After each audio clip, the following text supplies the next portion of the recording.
balik lagi bersama saya Amelia Nur Sehat pada Learning Journal Public Speaking pada pertemuan ke-11 kemarin.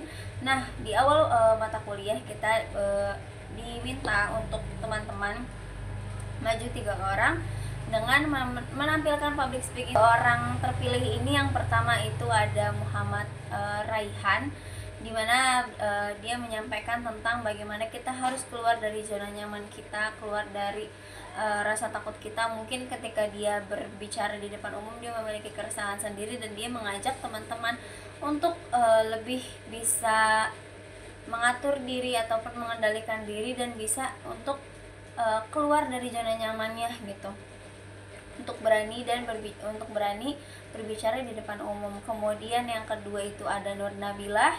Nah, Teteh Nur Nabilah ini itu menjelaskan tentang singkat tentang Wali Songo dari urutan-urutannya, kemudian juga kenapa dinamakan Wali Songo, kemudian berasal dari mana saja Wali Songo, dan juga kita jadi dapat ilmu baru kita tentang bahwa nama Wali Songo ini tuh nama-nama aslinya itu tuh ada banyak ternyata, bukan cuma nama-nama yang kayak misalkan Sunan Kalijaga. Nah, Sunan Kalijaga itu punya nama asli lainnya lagi gitu.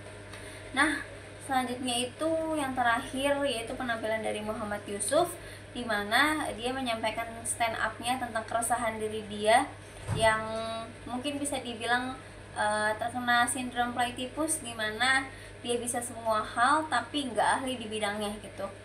Nah, dia juga mungkin mengalami keresahan bahwa dirinya sering dimanfaatkan oleh teman-temannya karena keserbabesaannya itu. Akhirnya dia jadi dimanfaatkan oleh teman-temannya. Memang sih kata dia kalau misalkan kita harus jadi orang bermanfaat, tapi tidak dengan dimanfaatkan benar-benar gitu ya. Nah, mungkin itu dari ketiga penampilan teman-teman yang terpilih pada pertemuan ke-11 kemarin gitu. Nah, selanjutnya juga dilanjut dengan penyampaian materi dari kelompok 1 yang terdiri dari saya, Alisa, kemudian ada Siti Mahudilah, ada Anissa, dan ada Ihda, kemudian ada Muhammad Raihan juga, dan juga ada satu lagi teman gitu. Materi yang disampaikan oleh kelompok 1 yaitu transformasi diri, mentalitas, dan teknik komunikasi untuk menjadi pembicara handal. Nah, di materi kelompok 1 ini terdapat beberapa submateri yang dibahas oleh kelompok 1 itu sendiri.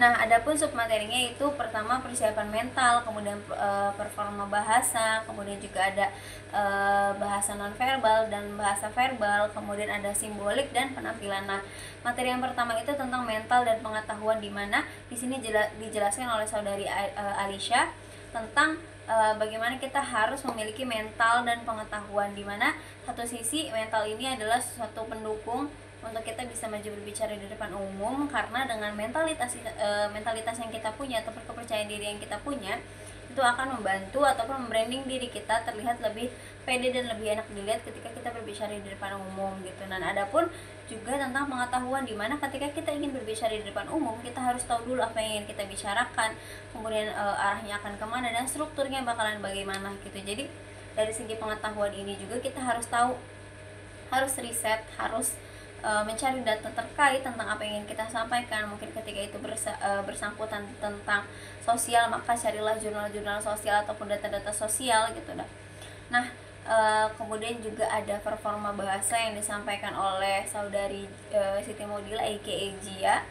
Dia menyampaikan tentang performa bahasa, di mana performa bahasa ini adalah tentang bagaimana pemilihan diksi kata ketika menyampaikan gitu. Apakah kata yang disampaikan ini sesuai dengan materi yang ingin dia sampaikan, ataupun pemilihan katanya tuh apakah menyinggung atau tidak gitu kan.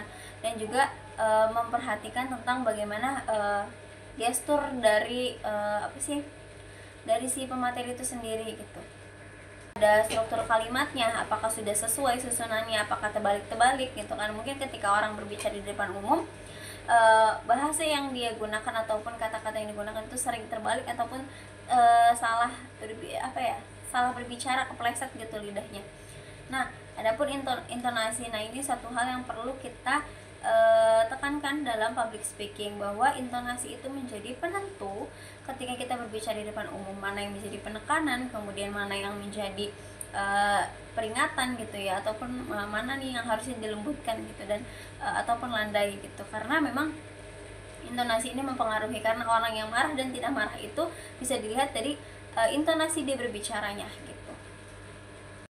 Nah, selanjutnya itu komunikasi verbal, di mana komunikasi verbal ini adalah komunikasi yang dilakukan baik melalui secara lisan ataupun tulisan gitu. Nah, di public speaking ini komunikasi verbal itu merupakan sesuatu hal yang sangat sering digunakan gitu, terutama verbal ini memiliki 3 komponen utama, yaitu pertama ada ontologi, di mana itu adalah bunyi ataupun suara dalam bahasa gitu. Kemudian ada simantik, di mana simantik ini berisi tentang kalimat atau kata yang terstruktur gitu, dan kemudian ada semantis.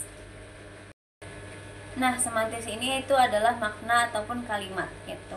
Kemudian lanjut pada komunikasi nonverbal, di mana komunikasi nonverbal ini berupa gerakan-gerakan ataupun kontak mata dari pemateri kepada audiens gitu. Nah, seperti mungkin ketika mencontohkan sesuatu gitu, tangannya juga ikut bergerak, kemudian matanya ikut memerhatikan audiens, ataupun gerak-gerik yang bisa dilakukan oleh pemateri gitu, karena memang bahasa tubuh itu lebih jujur dibanding lisan, seperti itu. Kemudian ada simbolik dan penampilan. Nah, simbolik ini apa sih?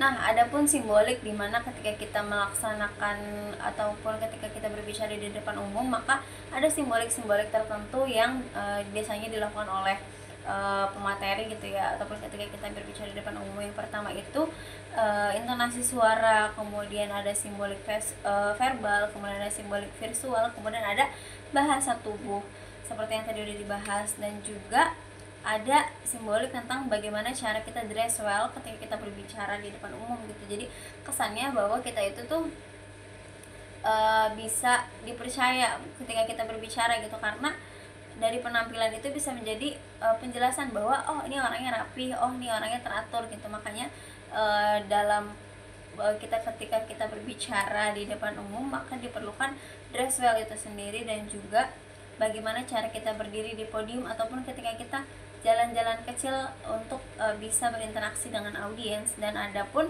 gerak tubuh kita sendiri itu, entah tangan, entah kaki yang terlihat gemetar, itu juga menjadi suatu simbolik gitu, ataupun bahasa tubuh dalam berbicara di depan umum. Dan adapun penampilan,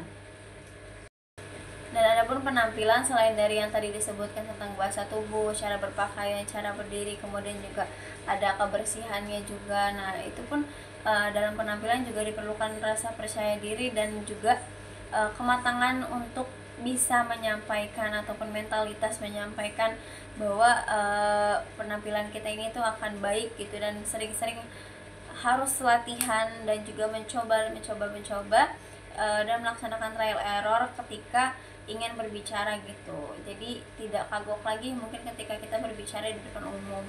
Dan mungkin itu aja yang bisa saya sampaikan, kurang dan lebihnya mohon maaf. Wassalamualaikum warahmatullahi wabarakatuh.